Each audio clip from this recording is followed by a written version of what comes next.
really wanted to talk about this whole work-life balance with you guys because I'm like, he's got the right idea, right? Getting nice and comfy on the couch. We've been having a lot of conversation in my community about this perception of work-life balance. Before I dive into that, if you're new around here, I'm Yvonne Heimann. I am a business efficiency consultant at askev.com. And pretty much what that means is I make sure you don't overwork yourself and can automate your business to a point where you are not working 24/7. So pretty much the Chief Operating Officer, I'm the COO for your business to help you achieve work-life balance, which is one of the reasons why I wanted to talk about work-life balance. I'm a language person. I have worked a lot on clarifying my language. And this why I'm bringing this up is because the word balance implies it's a balance. It's never a balance. It's never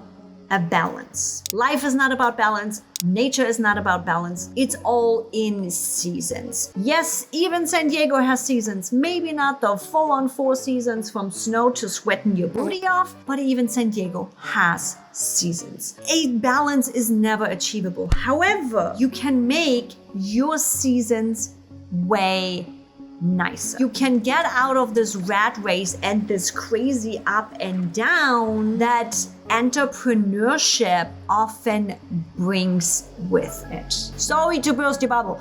You're not going to find a full-on balance. However, you're going to be able to take off the peaks and depths of entrepreneurship with specific ways of running your day, your life, and your business. Number 1, what are your core priorities? Why are you doing this thing? You started this business for a reason. If you are now just running a 24/7 job, that's probably not the reason why you started a business. So come back to your core priorities. Do you have family and kids you want to spend time with? Do you want to pack up your life and go experience the world? Do you want to be able to feel financially free and have that power of choice to do whatever you want to do because you know your bank account can support you? What are your core priorities? What are your core values?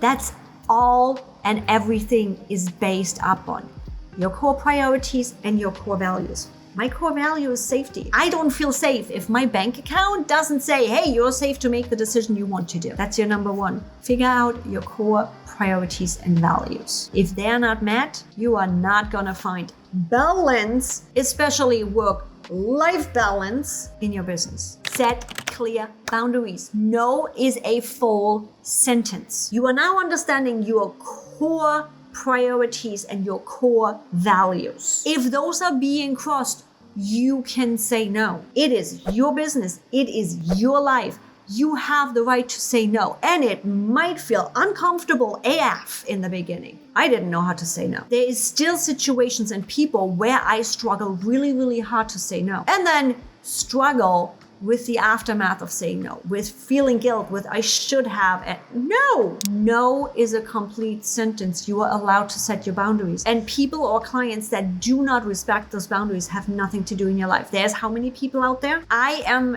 an extroverted introvert. I love my people, but I also love being alone. I know there's a lot of extroverts out there that bloom in the community that might have a lot of struggles to be able to set those boundaries because they are losing those people. Now, let me tell you, you are not going to be able to really focus on your core priorities and your core values if you are not setting the boundaries because you're afraid of losing people. Yes, I know. Oh yeah, the right people are going to stay in your life. I know how difficult it is.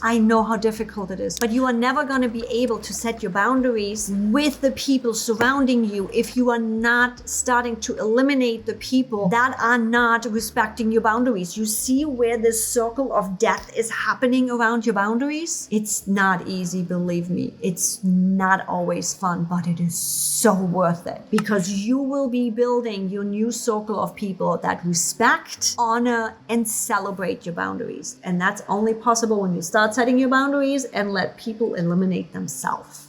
Now that rant is over, step number 3, delegate and automate.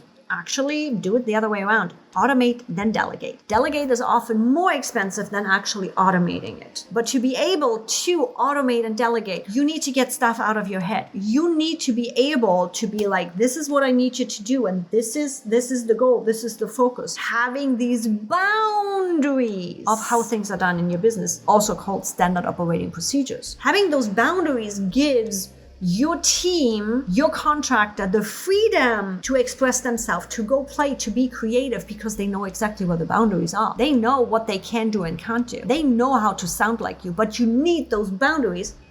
I see a common thread here, to be able to do their job, and you're not being like, oh my God, now I'm just spending more time and more money to be able to delegate. That's the problem. That's why you can't delegate, because you don't have your boundaries set, you don't know the core values of you and your business, and you don't have the resources for them to do their job. And when you have those resources, you actually already have the roadmap of what you can automate. It really is that simple. I said simple, not easy, because you need to dive into on really recording what you do and how. And with that, stop chasing perfection. Guilty of that one. Guilty of that one. I am such a picky mother.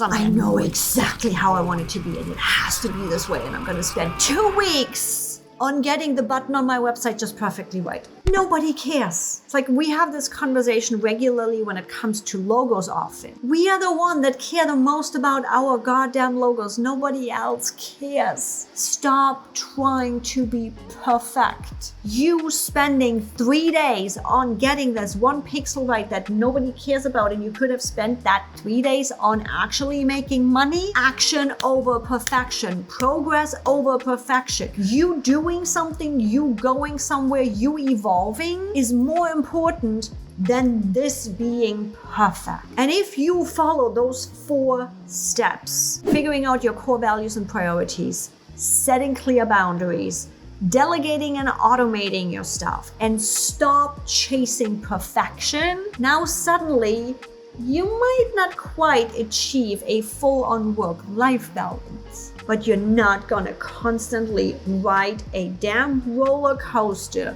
to your full-on overwhelm and burnout. That number 1, work-life balance, is a myth. And how to be able to ride those seasons that are happening in your business more easy, go check out my habit tracker. Because goals are great. We all want to set goals. It has to become a habit. It has to become a non-negotiable.